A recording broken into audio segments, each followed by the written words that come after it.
warahmatullahi wabarakatuh. Salam sejahtera untuk kita semua. Shalom, Om Swastiastu, Namo Buddhaya, dan salam kebajikan. Dewan Juri yang terhormat, perkenalkan kami Delegasi Institut Agama Islam Negeri Parepare. Saya Usma Ija selaku pembicara ketiga yang akan mendudukkan closing statement. Adapun kedua rekan saya, Nur Mishwari selaku pembicara pertama yang bertindak selaku pihak pro, dan Muhammad Andri Alfian selaku pembicara kedua yang akan bertindak selaku pihak kontra terhadap mosi perdebatan kita kali ini, yaitu pasal penghinaan lembaga negara dalam RKUHP sebagai alat pembunuh kebebasan berpendapat.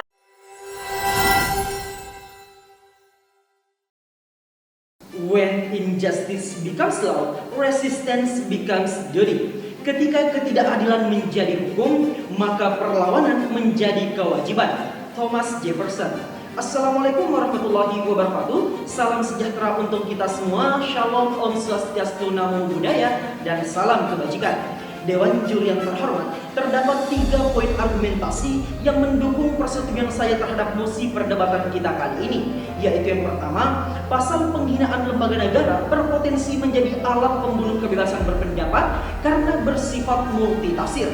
Kendati pun pada bagian penjelasan KUHP terbaru memuat perbedaan antara menghina dan kritik, tetapi hal tersebut tidak menghilangkan sifat multitafsir dari pasal 240 dan pasal 241. Bevitri Susanti selaku pakar hukum tata negara menjelaskan bahwa bagian penjelasan dalam KUHP yang membedakan antara kritik dan menghina tidak menghilangkan sifat multitafsir belet tersebut, sehingga berpotensi dijadikan sebagai pasal untuk mengekang kebebasan berpendapat dan kebebasan berekspresi.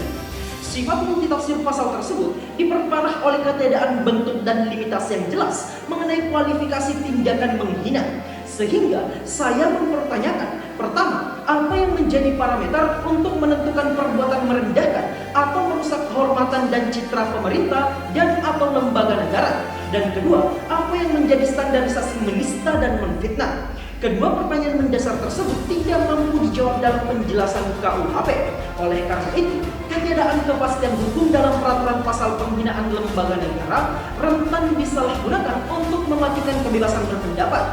Kedua, pasal penghinaan lembaga negara berpotensi dijadikan sebagai alat untuk mengkriminalisasi masyarakat yang menyampaikan kritikan terhadap lembaga negara yang pada akhirnya akan mematikan kebebasan berpendapat. Hal tersebut dikarenakan pasal penghinaan lembaga negara dikualifikasikan sebagai delik aduan. Artinya, frasa penghinaan dalam pasal 240 dan 241 akan ditafsirkan secara subjektif oleh lembaga negara.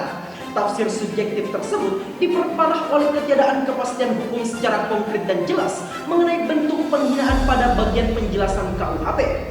Muljatno dalam bukunya yang berjudul Asas-Asas Hukum Pidana menyatakan bahwa ketiadaan kepastian hukum akan berdampak pada terjadinya kriminal ekstraordinaria yang memberikan kebebasan luas bagi penguasa untuk memaknai apa itu perbuatan criminus terionatus yang akan berimplikasi negatif pada penguasa yang bisa mengkriminalisasi dan menjatuhkan sanksi kepada siapapun yang ia tidak sukai dengan dalih yang bersangkutan telah melakukan perbuatan jahat. Oleh karena itu, eksistensi pasal penghinaan lembaga negara sangat berpotensi menjadi alat mematikan kebebasan berpendapat. Kemudian yang ketiga, pasal penghinaan lembaga negara berpotensi menjadi alat mematikan kebebasan berpendapat karena belet tersebut akan ditegakkan oleh penegak hukum yang memiliki hubungan kelembagaan dengan lembaga negara yang dikualifikasikan sebagai objek penghinaan. Misalnya saja, presiden yang secara struktural membawahi Polri dan Kejaksaan, kemudian Mahkamah Agung yang membawahi Pengadilan Negeri dan Pengadilan Tinggi Negeri yang akan menangani perkara penghinaan lembaga negara. Hal tersebut akan menimbulkan permasalahan hukum yang akan mendegradasi asas-asas peradilan. Jika perkara penghinaan lembaga negara ditangani secara langsung oleh Mahkamah Agung pada tingkat kasasi dan atau peninjauan kembali, hubungan kelembagaan yang terjadi antara lembaga negara yang dikualifikasikan sebagai objek penghinaan dengan legal culture akan memperbesar potensi pasal penghinaan lembaga negara dijadikan sebagai alat mematikan kebebasan berpendapat karena berpotensi diintervensi. Dewan Juri yang terhormat, marilah kita melihat data terkait Indeks Kinerja HAM 2022 dari Setara Institute dan International NGO Forum on Indonesian Development yang menunjukkan bahwa skor kebebasan berekspresi dan menyatakan pendapat di Indonesia jadi yang terendah di tahun ini, di mana hak kebebasan berekspresi hanya memperoleh nilai 1,5, turun 0,1 dibanding tahun 2021 yang mendapatkan skor 1,6. Turunnya nilai kebebasan berekspresi dan menyatakan pendapat salah satunya disebabkan oleh pengesahan KUHP yang baru yang memuat pasal-pasal kontroversial, salah satunya pasal penghinaan terhadap lembaga negara. Oleh karena itu, Dewan Juri yang terhormat, saya pun memberikan solusi sebagai bentuk laissez-faire debit remedium bahwa hukum selalu memberi obat, yaitu menghapus klausul pasal penghinaan lembaga negara dalam KUHP. Sekian dan terima kasih.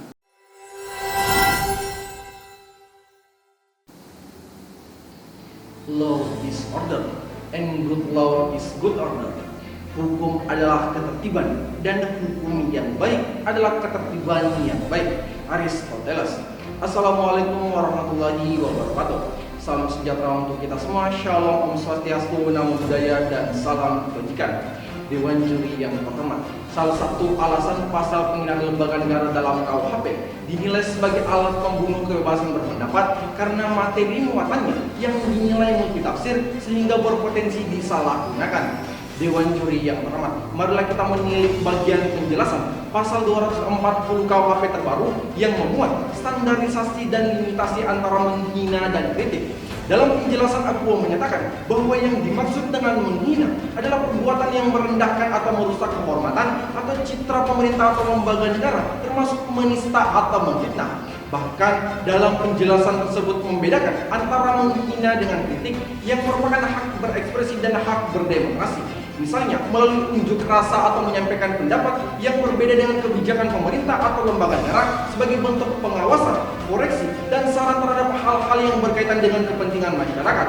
Penjelasan Akuo sejatinya telah memberikan limitasi dan kepastian hukum yang dapat dijadikan pedoman oleh penegak hukum dalam menerapkan pasal 240 dan pasal 241 tanpa harus membunuh kebebasan berpendapat. Apalagi law enforcement di Indonesia telah memiliki sistem hukum yang dapat meminimalisir terjadinya penyalahgunaan pasal penghinaan lembaga negara. Artinya, tafsir penghinaan yang dilakukan oleh lembaga negara akan dinilai oleh legal sector, sehingga potensi membunuh kebebasan berpendapat melalui pasal penghinaan lembaga negara tidak akan terjadi.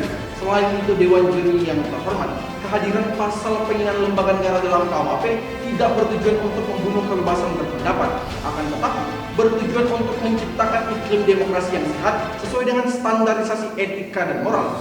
Secara empiris, pelaksanaan kebebasan berpendapat di Indonesia terkadang tidak memperhatikan aspek-aspek moral yang justru mendegradasi nilai-nilai demokrasi dalam bingkai Pancasila yang sangat menjunjung tinggi etika dan moral. Oleh karena itu, pasal penghinaan lembaga negara dihadirkan untuk memberikan standarisasi pelaksanaan kebebasan berpendapat yang sesuai dengan etika dan moral. Hal ini pun sejalan dengan teori Profesor Mukhtar Kusumatmadja dalam teorinya Law as a Tool of Social Engineering yang menekankan tentang eksistensi hukum yang mengatur apa yang boleh dan tidak boleh dilakukan dalam rangka melakukan rekayasa sosial.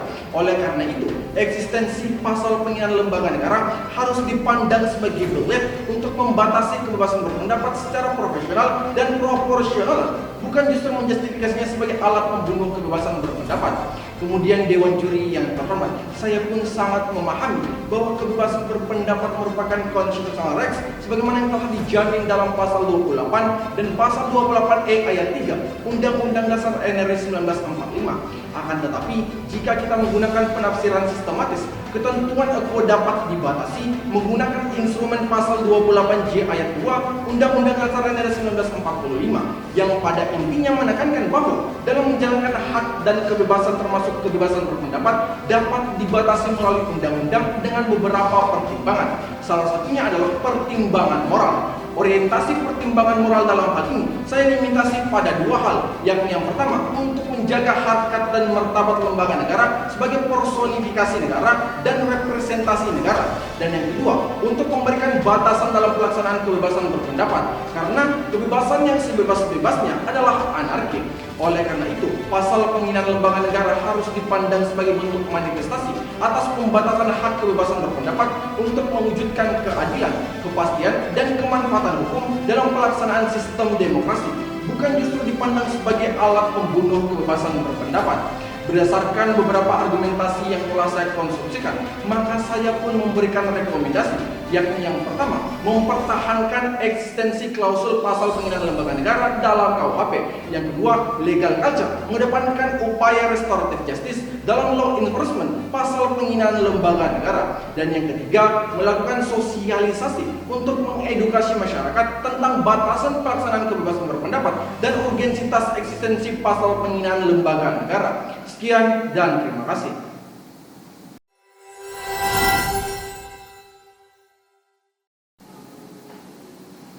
Errare humanum est trupe, in errore perseverare. Membuat kesalahan adalah hal yang manusiawi, tapi tidak dengan mempertahankannya secara terus-menerus.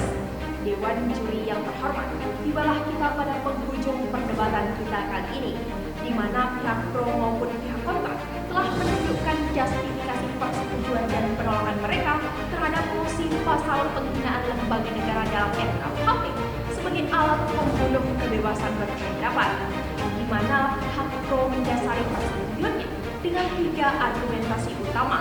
Yaitu yang pertama, pihak pro mendalilkan bahwa pasal penghinaan lembaga negara berpotensi menjadi alat pembunuh kebebasan berpendapat karena bersifat multitafsir.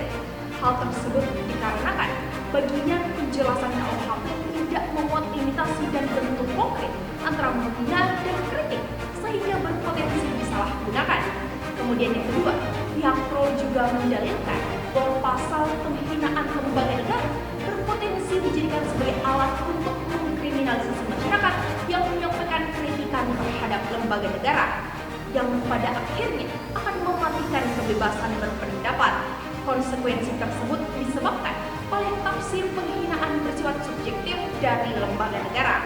Kemudian yang ketiga, pihak pro mendalilkan bahwa pasal penghinaan lembaga negara berpotensi menjadi alat mematikan kebebasan berpendapat karena belai tersebut akan ditegakkan oleh penegak hukum yang memiliki hubungan kelembagaan dengan lembaga negara yang dikualifikasikan sebagai objek penghinaan, sehingga hal tersebut akan memperbesar potensi pembunuhan kebebasan berpendapat menggunakan pasal penghinaan lembaga negara. Pihak pro memberikan solusi, yaitu menghapus klausul pasal penghinaan lembaga negara dalam KUHP. Sementara di sisi lain, pihak kontra juga mendasari penolakannya pada 3 argumentasi, yaitu yang pertama, pihak kontra mendalilkan bahwa penjelasan KUHP telah memberikan kepastian hukum yang membedakan dan melimitasi antara menghina dan kritik yang dapat dijadikan pedoman oleh penegak hukum dalam menerapkan pasal 240 dan 241 tanpa harus membunuh kebebasan berpendapat. Bahkan law enforcement di Indonesia telah memiliki sistem hukum yang dapat meminimalisir terjadinya penyalahgunaan pasal penghinaan lembaga negara. Kemudian yang kedua, pihak kontra juga mendalilkan bahwa kehadiran pasal penghinaan lembaga negara dalam KUHP tidak bertujuan untuk membunuh kebebasan berpendapat, akan tetapi bertujuan untuk menciptakan iklim demokrasi yang sehat sesuai standarisasi etika dan moral. Karena pelaksanaan kebebasan berpendapat selama ini telah mendegradasi nilai-nilai etika dan moral dalam berdemokrasi sehingga perlu dilimitasi. Kemudian yang ketiga, pihak kontra juga mendalilkan bahwa pasal penghinaan lembaga negara harus dipandang sebagai bentuk manifestasi atas pembatasan hak kebebasan berpendapat untuk mewujudkan keadilan, kepastian, dan kemanfaatan hukum dalam pelaksanaan sistem demokrasi, bukan justru dipandang sebagai alat pembunuh kebebasan berpendapat, karena kebebasan yang sebebas-bebasnya adalah anarki. Pihak kontra pun memberikan solusi, yaitu yang pertama, mempertahankan eksistensi klausul pasal penghinaan lembaga negara dalam KUHP.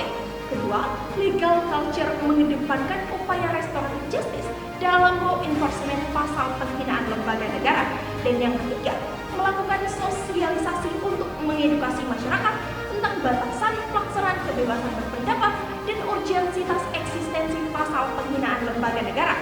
Sekian dan terima kasih.